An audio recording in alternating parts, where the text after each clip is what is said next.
कितने आदमी थे, बहुत थे साहब। সানডে মানডে ক্লোজ করে দেंगे বাংলাদেশকে। সম্ভবত এরকম একটা সিদ্ধান্ত আপনার ভারতের মধ্যে চলে আসছে। বাংলাদেশকে শিক্ষা দেওয়ার জন্যই এখন আসলে কি প্ল্যান চলছে চিকেন নেককে কেন্দ্র করে, এটা কিন্তু বর্তমান আমাদের যে সরকার আছেন তারা এটা নিয়ে খুব বেশি কথা বলেন না। আপনি দেখবেন এই বিষয়গুলো নিয়ে খুবই চুপচাপ থাকেন, কিন্তু এটা তো সার্বভৌমত্বের ইস্যু। রাষ্ট্রীয়ভাবে যারা ক্ষমতায় আছেন তাদেরকে এই বিষয়গুলো ফোকাস করতে হবে। গণমাধ্যমে আসতেছে, আমরাও কথা বলতেছি, দিন শেষে দেশকে ভালোবাসি। এই মুহূর্তে বাংলাদেশ ভারতের ইন্টারনাল যে সম্পর্ক অথবা ইন্টারনাল যে সম্পর্ক সেটা আসলে কতটুকু ভালো খারাপ আমাদের বুঝতে কষ্ট হয়। তবে বিভিন্ন সময় সরকার বা রাজনৈতিক দলগুলোর কথাবার্তায় আমরা এতটুকু বুঝতে পারি যে ভারতের সাথে অতীতের মতন সুসম্পর্ক নেই। বাংলাদেশ যেমন আপনার কয়েকদিন আগে ওই যে কর্নেল হাসিনুর ভাই তিনি একটা কথা বলছিলেন, ভারত যদি ইয়া না হয় তাহলে ভারতকে দেখে নেবে। এই কথাগুলা তিনি সাবেক র্যাব কর্মকর্তা, হালকা নেওয়ার কিন্তু সুযোগ নাই।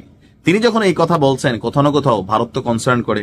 আবার এর আগে পাকিস্তানের বেশ কয়েকজন সামরিক ঊর্ধ্বতন অফিসার যখন বাংলাদেশে আসছে, ভারত তো দাবি করে বসছে যে পাকিস্তানি এজেন্টরা আসতেছে, চিকেন নেক দিয়ে তারা ঢুকবে। এরকম কিন্তু অনেক আলোচনা ভারতের পার্লামেন্ট থেকে শুরু করে ভারতের গণমাধ্যমে প্রতিদিন আসতেছে। তো আমাদের একটু কনসার্ন করা দরকার কোন জায়গায়, যে সীমান্তে আসলে কি হচ্ছে। আসুন দেখি, ভারতের চিকেন নেকে হঠাৎ করেই সর্বোচ্চ সতর্কতা জারি করা হয়েছে, এমনকি উচ্চ পর্যায়ের যারা সামরিক অফিসার আছেন, রাষ্ট্রীয় নেতারা আছেন, তাদের সেখানে কিছু বৈঠকের দৃশ্যপটের খবর আসতেছে। আসলে সেখানে কি হচ্ছে, এরই মাঝখানে আপনারা জানেন যে এখানে সেনা মোতায়েনও বাড়ানো হয়েছে। সাম্প্রতিক সময়ে রাজনৈতিক অস্থিরতা, চিকেন নেকের কাছাকাছি চীনের আরেকটা উপস্থিতিও আছে, দিল্লির লালকেল্লার কাছে বিস্ফোরণ, এমনকি চিকেন নেক বা শিলিগুড়ির যে করিডর, এটাকে এখন খুব বেশি প্রায়োরিটিতে নিয়েছে সরকার, বিশেষ করে সর্বশেষ দিল্লির ঘটনার পর। এ বিষয়ে শিলিগুড়ির সেন্ট্রাল আইবি কার্যালয়ের উপাচার্যের এক নিরাপত্তা বৈঠকও অনুষ্ঠিত হয়েছে। ভারতের অত্যন্ত গুরুত্বপূর্ণ করিডরটি, এটার নিরাপত্তা পরিকাঠামো নতুন করে খতিয়ে দেখতেই বিশেষ বৈঠক ডাকা হয়েছে। বৈঠকে উপস্থিত ছিলেন ভারতের 4 সীমান্ত রক্ষী বাহিনী, বিএসএফ, এসএসবি, আইটিবিপি এবং আসাম রাইফেলসের কর্মকর্তারা। ভারতের সেনাবাহিনী, বিমান বাহিনী এবং কেন্দ্রীয় সরকার ও রাজ্য সরকারের গোয়েন্দা দপ্তরের কর্মকর্তারাও বৈঠকে উপস্থিত হয়েছিলেন।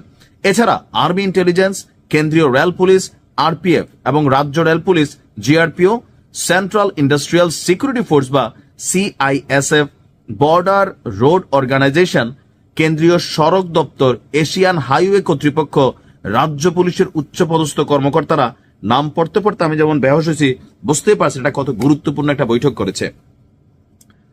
বাংলাদেশ থেকে মাঝে মাঝে আমরা বিভিন্ন কথা বলি, বা আমাদের অনেকেই ভারতের ইস্যুতে অনেক কথা বলেন, দেখা নিব, এই করব সেই করব, কিন্তু বাস্তবতা তো হচ্ছে ভিন্ন। আমরা সামরিকভাবে অনেক দুর্বল একটা রাষ্ট্র, অনেক 3 দিকে ভারত আছে, আমরা ভয় পাচ্ছি না। কিন্তু আসলে এই মুহূর্তে কোনো যুদ্ধ হইলে, ভারতের সাথে লাগালাগি করলে, যে কর্নেল হাসিনুর ভাই বললেন যে ভারতকে দেখে নিবে, ভারতকে সাইজ করবে, পারবেন না। রিয়েলিটি, এটাকে হাতে হাতে যুদ্ধ হবে না, ফেসবুকে গালাগালি হবে নাকি ট্রল ভিডিও হবে, যুদ্ধ হবে। আমরা যদি আমাদের প্রতিবেশীদের সাথে লাগতে যাই, ওই সময়ও লাগা উচিত যখন আমার কাছে মেশিনারিজ আছে। এখন বিভিন্ন জন বিভিন্ন রাজনৈতিক এজেন্ডা, ব্যক্তি এজেন্ডার কারণে যারা গুরুত্বপূর্ণ ব্যক্তি, আমার আপনার কথায় ভারত সরকার কান দিবে না, কিন্তু যারা গুরুত্বপূর্ণ ব্যক্তি তাদের কথায় কিন্তু কান দিবে। ভারত যদি বাংলাদেশকে অস্থির করতে চায়, খুবই সোজা তাদের জন্য। এই মুহূর্তে ভারতের মনে হচ্ছে যে ডক্টর ইউনূস সরকার ভারতের বিপরীতে কাজ করতেছে। আপনি দেখবেন তাদের বিভিন্ন টেলিভিশনে ডক্টর ইউনূসকে নিয়ে বিভিন্ন অ্যাক্টিভিটিস। আর এটা একটা মেইন কারণ হচ্ছে যে আপনার এই যে বাংলাদেশের সাথে পাকিস্তানের সাম্প্রতিক যেই সফরগুলো বা বৈঠকগুলো, এগুলোকে ভারত কিন্তু বারবার কনসার্ন করতেছে। আর এই বৈঠকের বিষয়ে তারা কোনো প্রেস বিবৃতি জারি না করলেও বৈঠকে চিকেন নেক করিডোরে নজরদারি আরো কঠোর করা, সীমান্ত এলাকায় দ্বিগুণ তৎপরতা চালানো, গুরুত্বপূর্ণ রুটগুলোতে সমন্বিত নিরাপত্তা ব্যবস্থা বাড়ানোর জন্য আপনার মানে তারা নোট রাখছে। এমনকি বাংলাদেশ তাদের অবজারভেশনে আছে, চীনও তাদের অবজারভেশনে আছে। কারণ চিকেন নেকের কাছাকাছি চীনও আবার ওই দিক দিয়ে তাদের সীমান্তের কাছাকাছি সেনা টেনা আনতেছে, সেখানেও তারাও করিডোর করতেছে। তো সবকিছু মিলিয়ে বাংলাদেশকে আরেকটু সতর্ক থাকা উচিত। প্লাস আমাদের কাছে মনে হয় যে সামরিক শক্তি, ইকুইপমেন্ট, যুদ্ধ বিমান যেগুলা কিনা টিনার কথা চলতেছে, কিনা আইনা ফালাই রাখেন।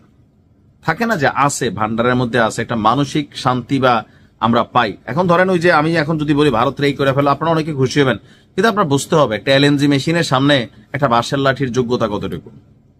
আমাদের সামরিক শক্তি ভারতের তুলনায় বেল নাই ভাই, সত্যি কথা যেটা। ভারতের সেনাবাহিনী বাংলাদেশে আসাও লাগবে না, তারা ওইখান থেকে তাদের কাছে এমন ক্ষেপণাস্ত্র আছে যেটা দিয়ে পুরো বাংলাদেশকে এই মাথা টু ওই মাথা তারা কিন্তু কভার করতে পারবে। এখন যুদ্ধ এরকম কখনো হবে না, দোয়া করি, কারণ যুদ্ধ কারোর জন্যই কল্যাণকর না। তবে আজকে ভারত শক্তিশালী, আমরা চাইলে আমাদের যারা আগামী দিনে রাষ্ট্র ক্ষমতায় আসবেন, আমাদের এই সামরিক খাতে পৃথিবীর সব দেশ অতীতের তুলনায় 2, 4, 5 গুণ বাড়াই ফেলছে তাদের সামরিক ক্ষমতা। আমাদেরও একটু বাড়ানো দরকার। থাকে না যে তুমি আমার 10টা দিবা, আমি তো একটা দিতে পারবো, একটাও দিতে পারবো না মেন্টালিটিতে থাকলে শত্রুপক্ষ সবসময় চেল চালাইবে। যে ভারতের মন্ত্রীরা ভুংবাং কথাবার্তা কয় কেন? কারণ প্রকৃত অর্থটা তারা বুঝে। তা আমাদের কাছে ওই যে একটা দেওয়ার মতন মেশিনারিজ গুলো যখন স্টকে থাকবে, তখন চোখে চোখ রেখা কথা বলার মতন সাহস থাকবে, ভিতরে একটা এনার্জি তৈরি হবে। ইনশাল্লাহ আশা করি আমাদের বর্তমান সরকার বা আগামীতে যারা আসবেন সামরিক খাতে বরাদ্দটা বাড়াইতে হবে। ভালো থাকুন, আসসালামু আলাইকুম।